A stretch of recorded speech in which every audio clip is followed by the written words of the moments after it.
Praise the Lord. இன்றைக்கான வேத பகுதி, என் கிருபை உன்னை விட்டு விலகாமல் இருக்கும். ஏசாயா 54 அதிகாரம் 10 My loving kindness will not be removed from you. Isaiah chapter 54 verses 10.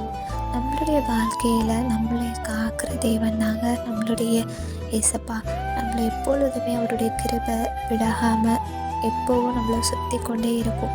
இந்த வார்த்தையை அவர் நம்மளை நோக்கி சொல்கிறாரு.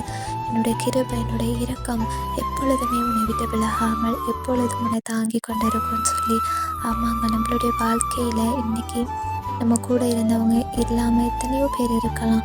ஆனால் இன்றைக்கி தேவன் அவருடைய கிருபையினால் நம்மளை உயிரோடு வைத்து அவருடைய பிள்ளைகளாக வைத்திருக்கிறாரு. இதற்கு அவருடைய கிருபை நம்மளை தாங்கிறதுனால தான், அவருடைய கிருபை நம்மளை விட்டு விலகாமல் இருக்கிறதுனால தான், அவருடைய கரம் நம்மளை மூடி மறைத்து அவருடைய தயவுனால தான் நம்ம இன்றைக்கி இருக்கோங்க.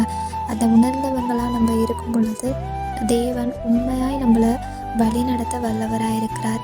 அன்புள்ள தகப்பனே, நீர் கொடுத்த இந்த நல்ல வார்த்தையின்படி எங்கள் வாழ்க்கையில் எப்பொழுதுமே உடைய கிருபையை உணர்ந்தவர்களாய், உடைய கிருபையில் நடக்கிறவர்களாய், உணர்வுள்ள இருதயத்தை எங்களுக்குள்ள தாங்க. இயேசு நாமத்தினாலே ஆமென்.